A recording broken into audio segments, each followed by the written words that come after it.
welcome back to my channel ဒီနေ့မှာတော့ Alice ကဒီပေါင်တာနဲ့ဒ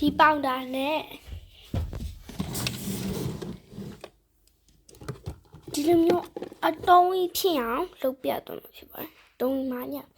တပေါင်တာပေါ့နော်။ကန်လိုက်တော့နည်းနည်းလိုပြောရမလဲ။မှုေးတယ်။နန်းနေရတယ်ပြီးမှုေးနေအောင်။ Okay ဆက်လုပ်ပါမယ်။ဒါကတော့ပေါင်တာပေါ့နော်။ပေါင်တာကတော့ပိုလိုလောက်ပဲထည့်ပါ။အကြီးထည့်မယ်ဆိုအကြီးလောက်မယ်ဆိုရင်တော့အများကြီးထည့်ပါနော်။နားတိလေးပဲလုပ်တော့ဒ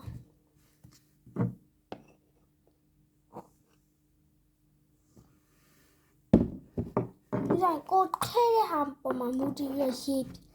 ထည့်ပါနည်းလေးပဲထည့်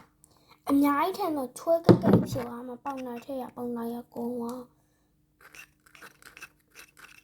အများကြီးမထည့်ပါနဲ့ပေါင်တာဆက်စတိုင်းရပေါင်တာပဲဖြစ်နေဆိုရင်ထည့်ပါနော်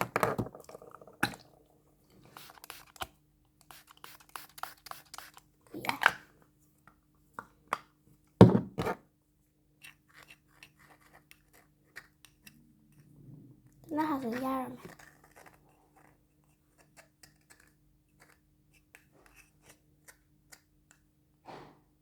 是还压了完没？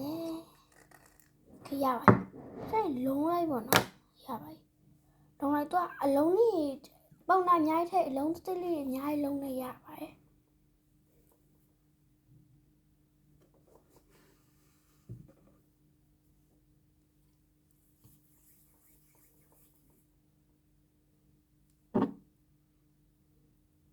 那这是龙里面龙一半。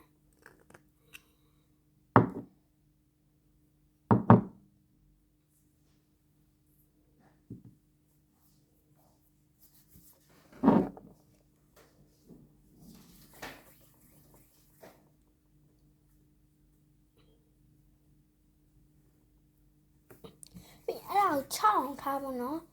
然后这样这片片的木来了，或者么样木呢 ？OK， ခုနကလုံးနာပြတ်သွားလို့ပေါ့နော်။အဲဒီလုံးနာပါတယ်။ဒီတစ်ခုလေးပဲရလိုက်ပါတယ်။ Bye. Thanks for watching my video.